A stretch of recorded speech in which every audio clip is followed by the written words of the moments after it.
الحمد لله رب العالمين وبه استعين وأشهد أن لا إله إلا الله وحده لا شريك له وأشهد أن محمدا عبده ورسوله اما بعد گرامی قدر مشاہدین، جیسا کہ آپ جانتے ہیں گزشتہ درس میں لا الہ الا اللہ کے معنی پر بات شروع ہوئی تھی اور مختصر بیان کر کے درس کو مکمل کر دیا گیا تھا۔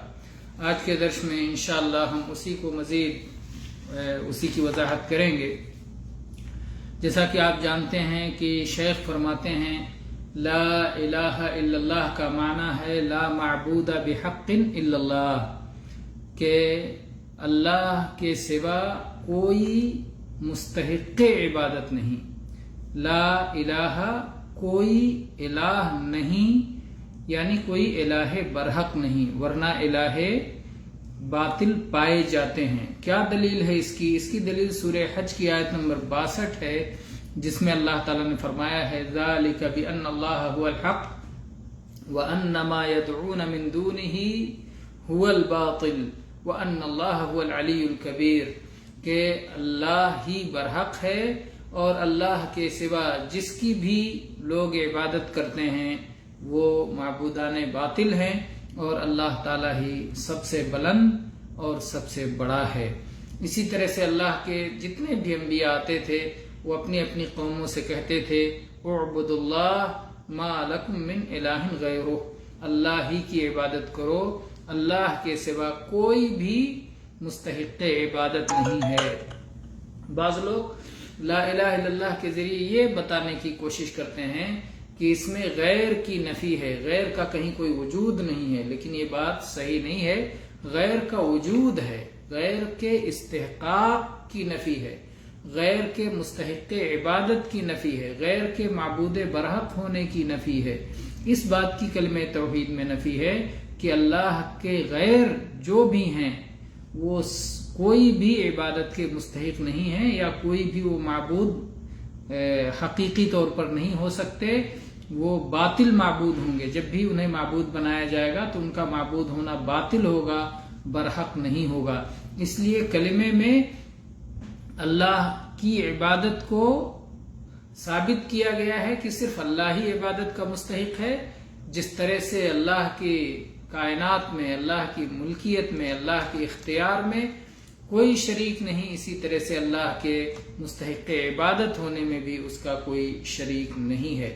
اللہ تعالیٰ نے سورہ نجم میں فرمایا، جب معبودان باطل کا ذکر کیا کفار کے، افرأیتم اللات والعزى ومناة الثالثة الأخرى ألکم الذکر وله الأنثى تلك إذا قسمة ضیزى ان هي الا اسماء سمیتموها انتم وآباؤکم ما انزل اللہ بها من سلطان۔ تو یہاں پر آپ دیکھیں کہ اللہ تعالیٰ نے فرمایا کہ یہ چند نام ہیں جو تم نے اپنی جانب سے گڑھ لیے ہیں، اور یہ باطل ہیں، یہ حق نہیں ہیں۔ تو اللہ نے اپنے برحق ہونے کا اعلان فرمایا اور دوسروں کے باطل ہونے کا اعلان فرمایا۔ اور بہت سارے لوگ کلمہ کا معنی یہ بتائیں گے آپ کو کہ لا الہ الا اللہ کا مطلب کہ اللہ کے سوا کوئی پیدا کرنے والا نہیں، اللہ کے سوا کوئی روزی دینے والا نہیں، اللہ کے سوا کوئی حاکم نہیں، اللہ کے سوا کوئی موت و زندگی کا مالک نہیں۔ بعض لوگ یہ معنی بتائیں گے، لیکن یہ معنی کلمے کا درست نہیں ہے، کیونکہ اگر یہ معنی ہوتا تو کفار کو کوئی اعتراض ہی نہیں تھا، کیونکہ کفار مکہ تو یہ مانتے ہی تھے۔ کفار مکہ مانتے تھے کہ خالق صرف اللہ ہے، رازق صرف اللہ ہے، حاکم صرف اللہ ہے، اللہ تعالیٰ کے علاوہ موت و حیات کا کوئی مالک نہیں ہے۔ یہ بات کفار مکہ بھی مانتے تھے، لیکن جب ان سے یہ بات کہی جاتی تھی کہ صرف ایک اللہ کی عبادت کرو، تو اس موقع پر وہ کہتے تھے ایسا کیسے ہوگا، معبود وہ ایک سے زیادہ رکھتے تھے، جیسا کہ سورہ صافات کی آیت نمبر 35 اور 36 میں ہے انہم کانوا اذا قیل لهم لا الہ الا اللہ یستکبرون ویقولون ائنا لتارکو آلہتنا لشاعر مجنون۔ جب ان سے کہا جاتا ہے کہ اللہ کے سوا کوئی سچا معبود نہیں، کوئی معبود برحق نہیں، تو وہ لوگ اکڑتے ہیں، وہ تکبر کرتے ہیں اس کلمے کو ماننے سے، اور کہتے ہیں کیا ہم اپنے اتنے سارے معبودوں کو چھوڑ دیں گے ایک شاعر کے کہنے سے، ایک دیوانے کے کہنے سے؟ نبی کریم صلی اللہ علیہ وسلم کو وہ شاعر اور دیوانہ کہا کرتے تھے۔ تو اللہ تعالیٰ نے انہی کی بات بتائی کہ جب اللہ کے نبی صلی اللہ علیہ وسلم کو صادق اور امین کہتے تھے، وہ آپ کے پاس اپنی امانتیں رکھتے تھے، آپ کا سب سے زیادہ احترام کرتے تھے، آپ نے اختلافی معاملات میں آپ سے فیصلہ کرواتے تھے۔ کعبہ میں جب حجر اسود رکھنے کا جھگڑا ہوا، اس وقت تک آپ نے کلمہ توحید کا اعلان نہیں کیا تھا، اللہ تعالیٰ نے آپ کو اپنا نبی نہیں بنایا تھا اور یہ پیغام بھیجنے کے لیے مبعوث نہیں کیا تھا، تو اس وقت سب نے آپ کو فیصل بنایا، آپ کو جج بنایا، آپ کے فیصلے کو تسلیم کیا اور اس پر راضی رہے۔ لیکن جس وقت اللہ کے نبی صلی اللہ علیہ وسلم نے لا الہ الا اللہ کی دعوت دی اور بت پرستی سے روکا، اللہ کے سوا غیر کی عبادت سے روکا، تو سب آپ کے دشمن ہو گئے، آپ کو شاعر اور مجنون کہنے لگے اور کہنے لگے اجعل الآلہۃ الہا واحدا ان ھذا لشیء عجاب، سارے معبودوں کو ختم کر دیا، صرف ایک ہی معبود کی عبادت کی جائے، یہ تو بڑی عجیب و غریب چیز ہے۔ تو یہ معنی قطعاً نہیں ہے کہ اللہ خالق و رازق نہیں، لا الہ الا اللہ کا معنی یہ ہے کہ اللہ ہی ہماری ساری عبادات کا مستحق ہے۔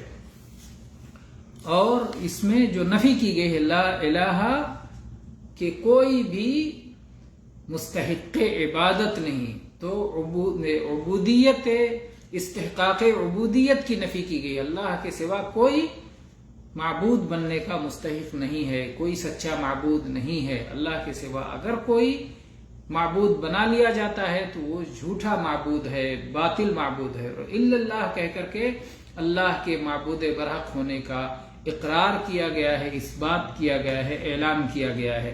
تو یہ نفی اور اس بات دو پر مشتمل ہے اور اسی سے حصر کا معنی پیدا ہوتا ہے۔ پہلے کہتا ہے لا الہ، کوئی مستحق عبادت نہیں، انکار کر دیا جاتا ہے سب کا، اس کے بعد اقرار کیا جاتا ہے الا اللہ، ہاں صرف اللہ، وہی عبادت کا مستحق، اس کے سوا کوئی بھی عبادت کا مستحق نہیں ہے۔ اور یہ معنی قرآن پاک کی مختلف آیات میں موجود ہے، جیسا کہ سورہ بقرہ کی آیت نمبر 256 میں اللہ تعالیٰ نے ارشاد فرمایا فَمَن يَكْفُرْ بِالطَّاغُوتِ وَيُؤْمِن بِاللَّهِ، جو شخص طاغوت کا انکار کرے اور اللہ پر ایمان لائے۔ طاغوت کا انکار، لا الہ، کوئی بھی عبادت کا مستحق نہیں، اللہ کے سوا جس کی بھی عبادت کی جائے وہ طاغوت ہے، الا اللہ، صرف اللہ ہی مستحق عبادت ہے۔ تو اس میں لا الہ الا اللہ کا معنی ہے۔ ایسے ہی وَاعْبُدُوا اللَّهَ وَلَا تُشْرِكُوا بِهِ شَيْئًا، وَاعْبُدُوا اللَّهَ اس میں الا اللہ کا معنی ہے، وَلَا تُشْرِكُوا بِهِ شَيْئًا اس میں لا الہ کا معنی ہے۔ تو لا الہ الا اللہ کے معنی میں یہ صرف اللہ و الہ کہنا کافی نہیں، کوئی کہے اللہ ہی معبود ہے، کوئی کہے اللہ معبود ہے، تو یہ کہنا کافی نہیں، انکار بھی ہونا چاہیے، اللہ کے سوا کوئی معبود نہیں، صرف اللہ ہی عبادت کا مستحق ہے۔ تو انکار اور اقرار یہ دو رکن ہیں اس کلمے کا، جو آدمی انکار اور اقرار دونوں کو سمجھے گا وہی اس کلمے کے معنی کو درست طور پر سمجھے گا۔ اسی لیے شیخ نے سورہ زخرف کی آیت نمبر 26، 27 اور 28 پیش کی، جس میں ابراہیم علیہ السلام کے بارے میں بیان کرتے ہوئے اللہ تعالیٰ نے یہی معنی ذکر کیا ہے وَإِذْ قَالَ إِبْرَاهِيمُ لِأَبِيهِ وَقَوْمِهِ إِنَّنِي بَرَاءٌ مِّمَّا تَعْبُدُونَ إِلَّا الَّذِي فَطَرَنِي فَإِنَّهُ سَيَهْدِينِ۔ ابراہیم علیہ السلام نے اپنے والد سے اور اپنی قوم سے کہا کہ تم لوگ جن چیزوں کی بھی عبادت کرتے ہو، جس کی بھی عبادت کرتے ہو، میں سب سے بری ہوں، میں سب سے اپنا رشتہ توڑتا ہوں، مجھے کسی سے کوئی تعلق نہیں ہے، میں کسی کو اپنا معبود نہیں مانتا، الا الذی فطرنی، سوائے اس اللہ کے جس نے مجھے پیدا کیا ہے، فإنہ سیہدین، وہی مجھے راستہ دکھائے گا۔ تو الا الذی فطرنی اس میں الا اللہ کا معنی ہے، اور اننی براء مما تعبدون اس میں لا الہ کا معنی ہے۔ تو لا الہ الا اللہ میں انکار اور اقرار دونوں موجود ہے۔ تو اس آیت سے وضاحت ہوتی کہ ابراہیم، چونکہ یہ دین ملت ابراہیم کی پیروی ہے، ہم ابراہیم علیہ السلام کی ملت کی پیروی کرتے ہیں، اور ابراہیم علیہ السلام کی دعوت یہی تھی کہ لا الہ کہہ کے شرک کا انکار کرو، پھر الا اللہ کہہ کے توحید کا اقرار کرو۔ تو ہمارا کلمہ ایک نفی اور ایک اس بات پر مشتمل ہے، انکار اور اقرار پر مشتمل ہے، شرک کا انکار اور توحید کا اقرار۔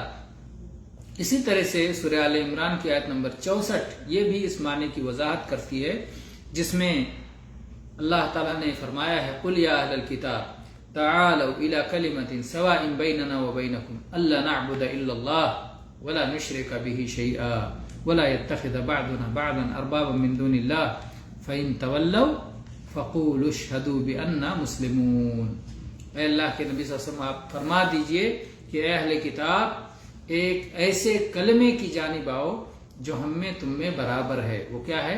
اللہ نعبد الا اللہ، کہ ہم کسی کی عبادت نہ کریں سوائے اللہ کے۔ تو لا نعبد الا اللہ، لا نعبد لا الہ اور الا اللہ، یعنی لا الہ لا نعبد یہ انکار اور الا اللہ یہ اقرار، اس بات نفی اور اس بات دونوں کو جمع کیا۔ ولا نشرک به شیئا، اور اللہ کے ساتھ ہم کچھ بھی شرک نہ کریں۔ ولا يتخذ بعضنا بعضا اربابا من دون اللہ، اور ہم میں سے کوئی بھی اپنے جیسے انسان کو رب نہ بنائے اللہ کو چھوڑ کر، جیسا کہ ان لوگوں نے کیا تھا۔ اللہ تعالیٰ نے جیسے دوسری آیت میں فرمایا ہے اتخذوا احبارهم ورهبانهم اربابا من دون اللہ، کہ اپنے علماء اور اپنے عبادت گزاروں کو رب بنا لیا اللہ کو چھوڑ کر۔ تو اپنے جیسے انسانوں کو انہوں نے رب بنا لیا، تو اللہ تعالیٰ نے کہا کہ نہیں، کوئی کسی کو رب نہ بنائے، رب اور معبود اللہ ہی ہے۔ فَإِن تَوَلَّوْا فَقُولُوا اشْهَدُوا بِأَنَّا مُسْلِمُونَ، اگر وہ پیٹھ پھیر کے جاتے ہیں تو آپ کہہ دیجئے کہ تم گواہ رہو کہ ہم تو فرما بردار ہیں، ہم تو مسلمان ہیں۔ مسلمان کا مطلب فرما بردار ہوتا ہے۔ خلاصہ یہ ہے کہ لا الہ الا اللہ کا دو رکن ہے، ایک نفی اور ایک اثبات۔ نفی کو ہم کہتے ہیں انکار اور اس بات کو کہتے ہیں ہم اقرار۔ تو گویا کلمے کے دو ارکان ہیں، ایک ہے انکار اور ہے ایک اقرار۔ جو آدمی انکار اور اقرار کو سمجھ لے اسی نے کلمے کو سمجھا، جو اقرار اور انکار کو مان لے اسی نے کلمے کو مانا۔ جو آدمی ان دونوں ارکان کو نہ مانے تو اس کا ماننا درست نہیں ہوگا۔ شرک کا انکار کریں اور توحید کا اقرار کریں، شرک کو چھوڑیں اور توحید کو اپنائیں، یہ ہے کلمہ لا الہ الا اللہ۔ واللہ تعالی عالم، وصلی اللہ علی نبینا وسلم، والحمد للہ رب العالمین۔